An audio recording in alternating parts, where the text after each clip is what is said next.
literally just days after all the DeepSeek drama, OpenAI has released o3-mini, which is a new reasoning model that is designed to excel at STEM tasks like coding, math, and science, while being more efficient and cost effective than its predecessors. O3-mini can search the web and will eventually show its thinking while it goes about accomplishing tasks. Now, in a sign of perhaps democratization of access, OpenAI is actually making o3-mini available to free ChatGPT users. OpenAI is also rolling out o3-mini across its entire product line. It is available not only in just free ChatGPT, but with higher limits in the paid versions, as well as through the API. Apparently, enterprise customers will soon gain access as well. And technical evaluations show that this model matches or exceeds the performance of previous models on certain STEM benchmarks while delivering responses 24% faster. ChatGPT Plus and Pro users also get access to a model called o3-mini High, which thinks harder and gives better answers. So Sam Altman posted on X about o3-mini, quote, "A lot of people prefer this to o1, and it's just the mini model. Now we work on the big brother." So Paul, let's first talk a little bit about o3. Like seems like an obvious response to DeepSeek in terms of moving this release forward, offering significantly more intelligence for far less cost at much greater speed. Seems like no matter how quickly these models come out, that's the trend to bet on, right? Is that we're going to see more things like o3-mini? Yeah, it's gonna be harder to keep up with the model releases. I mean, it's seriously getting out of control. Um, so the first thing I note here is, like, I would imagine, like, some other people in our audience, my initial reaction was, "Oh my god, the name." Like, like, it's just so if you go into ChatGPT right now, you can choose depending on whether you're in your personal account or business account or pro account. Like, now you have differences in the accounts, but in the standard paid account, there's 7 models to pick from and very little guidance as to like which one is like, okay, fast responses, better responses. Like, well, I don't, how am I supposed to choose? I want better responses, but I guess I want the fast response. Like, I don't know. And it leaves the user to actually like be testing the outputs of these different things, trying to figure out, and then you can't even tell the difference. Yeah. So, I think that they're really starting to get in their own way here in terms of the average user adoption, the non-developer user adoption. Because I really think developers are, and maybe like extreme power users, non-developer Hmm. power users, they're the only people who care about all these model choices. As I've said many times, like people just want to use ChatGPT. They don't want to have to pick between 7 models. So that being said, I did my first test with o3-mini High was actually on a related topic. I said, how could OpenAI simplify model choice for non-developers using ChatGPT? Right now, when a user creates a new chat, there are 7 models to choose from. Most ChatGPT users would struggle to understand the difference between these models and when to use which one. What would be a better way to handle this? And it actually had like 2 decent, like actually pretty obvious answers. One is smart selection, so that the interface just picks it for you. You put in your prompt and it picks it. And the other is to like hide all of these other options under an advanced option. So it's just like, I'm an advanced mode, I'm a developer, I want my choices. The average user doesn't want those things. Also worth note that Sam has teased there's something else coming for o3-mini this week, and the deep research model from last night wasn't it, he said on Twitter. So there's something else coming there. But then the really interesting thing happened last night. This is, we're talking on Monday morning. This is Sunday night. They were in Japan, I think, is where he released this. They had like an event. They were live streaming from Japan. Um, but they released Deep Research, which, yes, if you're following along at home, is the same name as Google, but they didn't uppercase it. I'm guessing so they didn't run into like legal trademark issues, maybe. So they just like lowercase Deep Research. Like, so when they finally name something Oh my that God. isn't like o3-mini High, they use somebody else's name. Um, so Mike, I know you dove into a little bit of the background on like what deep research is. So why don't Yeah. you give us the rundown there, and then I'll offer a little perspective on it. All right. So this is a new capability in ChatGPT called Deep Research. It's like an option you can select when you are actually chatting with ChatGPT. So not like a separate standalone product, but what this is it's designed to function as an autonomous research agent that can go spend a bunch of time investigating complex questions and delivering comprehensive answers. So, deep research will show you exactly how it arrived at its conclusions through a detailed sidebar that tracks its research progress and cites its sources. So think of this basically like a research analyst working alongside you, gathering and synthesizing information while keeping detailed notes about their process. So you can input questions through text, images, or even upload documents like PDFs and spreadsheets for context. Then the system works independently to navigate through all that information, adjusting its approach based on what it finds. In the coming weeks, OpenAI plans to enhance this capabilities output with embedded images and data visualizations. Now, right now, the access is initially limited to pro subscribers who get up to 100 queries per month because it's apparently very computationally intensive. Apparently, though, Plus, Team, and Enterprise users will gain access later once there's a more efficient version that they are using for those accounts. So, Paul, I guess obviously his name is infuriating at this point. It is triggering for me that we couldn't call it anything else. Even we could use research still. Just pick another At least they didn't word. do like deep seeker. Like I could have seen it. Yeah. Oh my God, that would be a nightmare. But basically the kind of difference as far as I can tell right now is both this and Google's deep research aim to kind of do the same thing, which is go autonomously do research on topics for you. But I think Ethan Mollick posted a really good kind of breakdown about how they're different. So he says OpenAI's deep research is very good.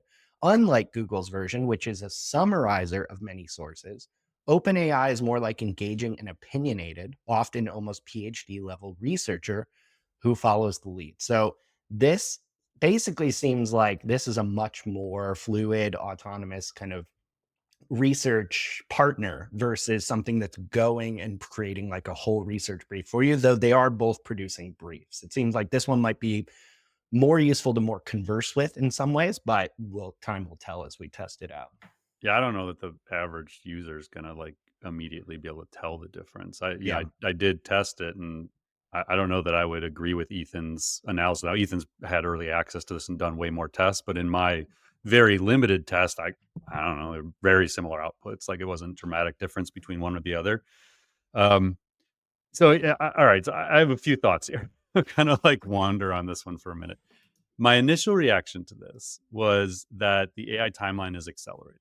So our path to AGI or whatever we want to call it, the delta between what these models are capable of and society's understanding and preparedness grew again last night. Like I think this is a advancement in capabilities.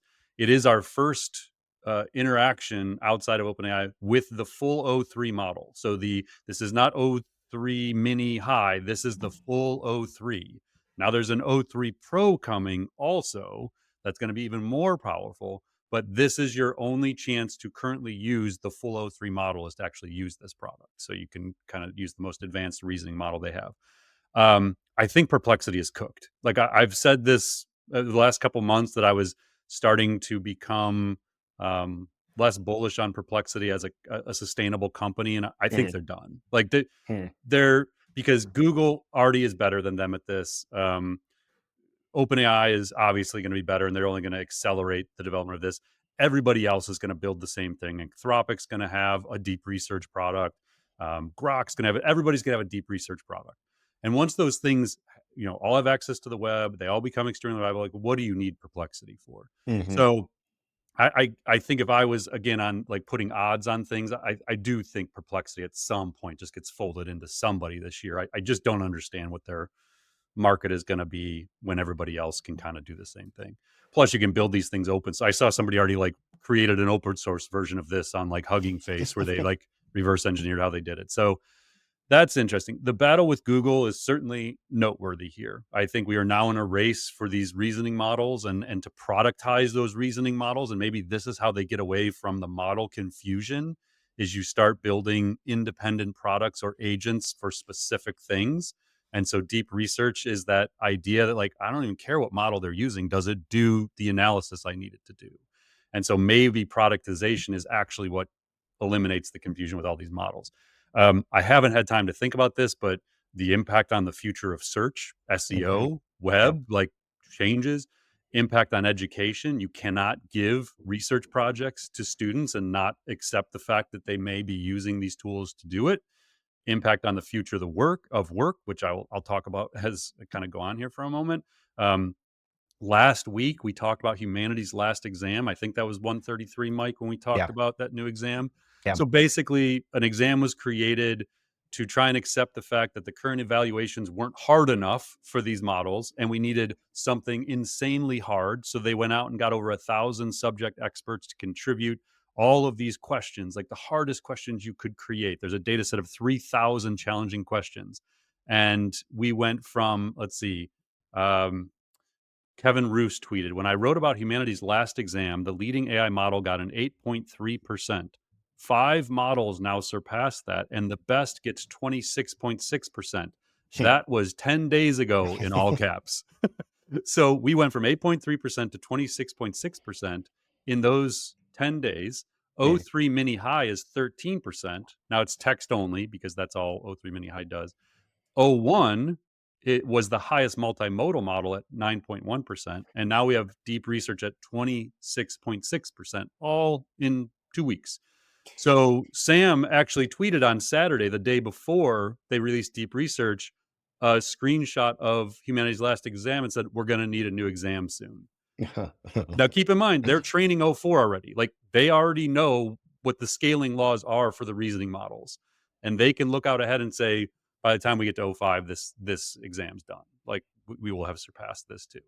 Um, okay, so here's where we start getting to the interesting stuff. So Sam tweets, this was, I think, last night, because then he said it in his presentation at this live stream event.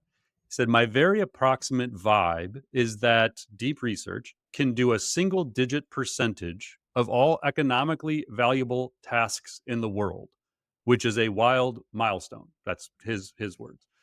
So um, so I thought, well, how can I test this model? So I upgraded to Pro this morning, and I was like, all right, let me run my first test.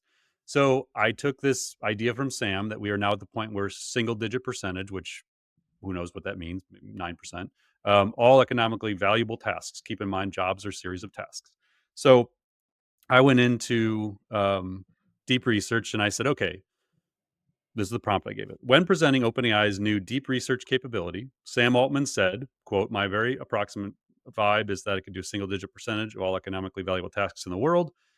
Research and analyze what jobs could be most impacted in the next 1 to 2 years, including rationale and estimated impact.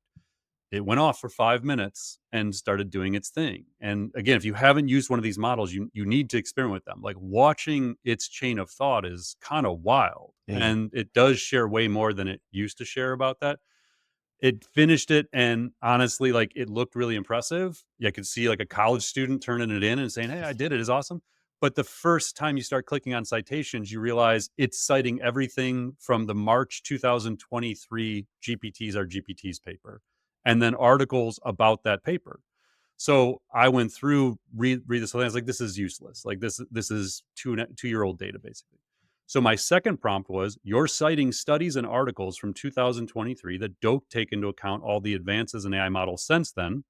I'm specifically looking for an analysis of how OpenAI's new deep research model, and then I put C and then I put the URL in to the announcement post, how this will impact jobs. So now it got way better. Now Mm. it did still pull some of those 2023 studies, but it also started pulling in more direct research. And as you watched the chain of thought, you could see it saying, oh, but I need to connect it back to the current release. Let me go revisit that current release information from OpenAI. And you could like watch it going back and forth, which again is just fascinating to see. So I want to actually take a couple minutes here because I think this is really critical, and I'm going to go through some of the highlights of that deep research output. Um, so again, my prompt was all about trying to understand the impact. It starts with roles most susceptible to AI automation and augmentation. Not all knowledge jobs will be affected equally. The deep research model's capabilities align closely with tasks that involve information processing, writing, and pattern recognition, which means certain roles will see a greater impact. Jobs heavily centered on generating or analyzing text and data, are the most susceptible, especially those with routine or formulaic components. On the other hand, roles requiring a high degree of human judgment, interpersonal skills, or creativity may be less affected in the short term. Now, the reason I'm reading this is because I agree with everything it wrote. So I'm going to now provide the perspective of someone who thinks deeply about this a lot, and this is a really good output. And I think it's important for people, if you haven't come to the stage of acceptance of where we are, I think these are really important things to listen to. So then it goes into examples: writers, editors, and content creators. Professionals who produce written content, technical writers, journalists, copywriters, are highly exposed to this technology. Researchers and analysts, knowledge workers who research and synthesize information, such as market research, policy analysts, academic research assistants, will find many of their tasks accelerated. Legal assistants and paralegals. Legal research and document drafting involves scanning large volumes of text and producing written analyses. Um, this means law firms might handle the same caseload with fewer support staff or focus their staff on more strategic advisory rather than rote paperwork, which is the theme we keep stressing. It's just like it's going to change things real fast. Accountants and financial analysts. A large portion of work in finance involves analyzing numbers and writing reports. For instance, summarizing quarterly results, auditing financial statements, or evaluating investment options. The deep research model can analyze financial data and produce well-written analyses or summaries. It says, while complex strategic decisions still rely on human judgment and domain expertise, the preparatory work, compiling data, option analysis, can significantly be automated. This suggests a high level of augmentation in finance roles and potential automation of junior level tasks. Software engineers, we've talked a bunch about. There's a section on evolving skill requirements for knowledge workers. As the deep research model takes over certain tasks, the skill set required for many jobs will evolve. AI literacy will become as important as basic computer literacy. Knowledge workers will need to know how to work with AI tools effectively. This includes skills like prompt engineering, interpreting AI outputs, and verifying the information the AI provides. That's a really important paragraph. That when you think about any job, any knowledge work profession, those are fundamental things. Knowing how to prompt it, knowing when to give it a better prompt because the first prompt didn't get what you wanted out of it, or you knew the output wasn't the level of expertise you needed. Interpreting those outputs, verifying the information is accurate. These are the things. So then it says critical thinking and oversight skills will be in high demand. I agree. The ability to apply domain expertise to validating AI generated results becomes a core part of the job. That is what we're doing in real time right now. This is me applying a domain expertise to assess the output of the AI. The human only skills increase in importance. Creative thinking, strategic vision, interpersonal communication, emotional intelligence will differentiate employees in an era where routine analysis or writing is done by machines. I'll stop there for a second, Mike. Is there anything I just went through there that you would disagree with, or that like you think Nope, is not at all. This is perfect. yes, is pretty good synopsis. Okay, so then OpenAI says they're going to keep doing this. They're going to build more agents. This is going to get better and better and better. Then I wanted to pull one other thought in here. So I don't know if Mike, we mentioned this later on. If we do, we can kind of gloss over it. But Y Combinator. So if you aren't familiar with Y Combinator, is a startup incubator. They have, let's see, since 2005, they've funded over 3,000 companies. There are more than 60 Y Combinator companies valued at over $1 billion, so unicorns.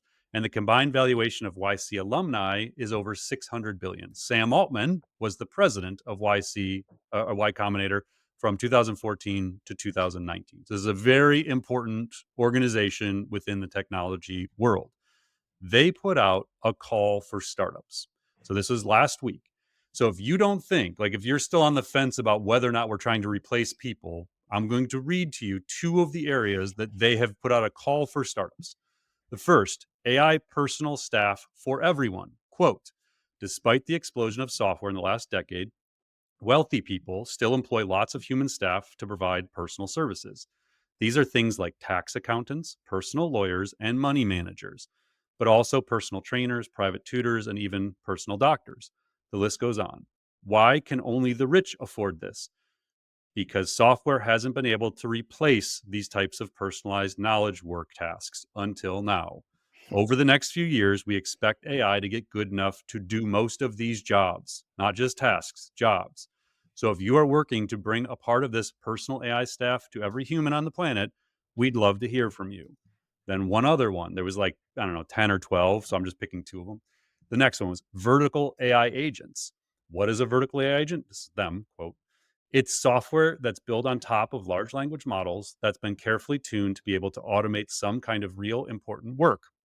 In recent batches, we've had YC companies build an AI tax accountant, an AI medical biller, an AI phone support agent, and an AI compliance agent, and an AI quality assurance tester. The value proposition of B2B SaaS companies was to make human workers incrementally more efficient. The value prop of vertical AI agents is to automate the work entirely. Vertical AI agents that reach human level performance grow extremely quickly. Again, the reason we are spending so much time on this topic is if you're not aware or accepting of where we find ourselves, this is it. You have Y Combinator that drives the growth of startups, calling for startups to replace people. You have Sam Altman saying the current model that he knows is only going to get better in a few months is already capable of single digit tasks for all human work. This is it's real. Like and again, like the key here is the timeline is accelerating.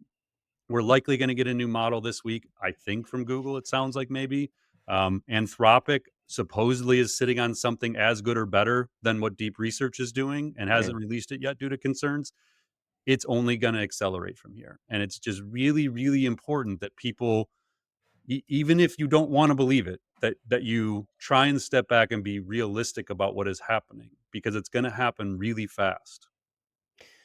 That is a really good kind of call to action and warning. And honestly, I just keep coming back to in my own life, trying to think about how do I become less emotional about this? Because I get it. It's Yeah. scary. It's overwhelming, but like you have to look at the reality, the writing on the wall. And also, how do I go even more all in my time on AI for X, right? I think that's really the only sustainable strategy I'm seeing as a knowledge worker moving forward.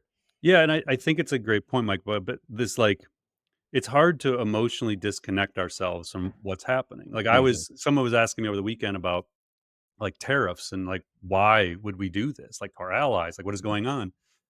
And it's hard to not get emotional about it. But I said like just factually, like the chaos and the pain is the point. Like the strategy they're employing is to create chaos and pain. Mm. And so they can leverage it to get what they want in the end. And that is not a right or left like opinion. It is just that's what's being done. And so you have to kind of like try and be able to step back. And the same thing applies in the AI world. Like, what is going on? Why are they doing it? And like, what does it actually mean? And to disconnect from the fact that, wait a second, I'm a writer. Wait a second, we do analysis every week on the podcast. Like, this Yep. is our world. My wife is an artist. Like, we live in this world where this impacts us personally, but you do have to step back and try and remove that and be objective about what's actually going on and what does it really mean.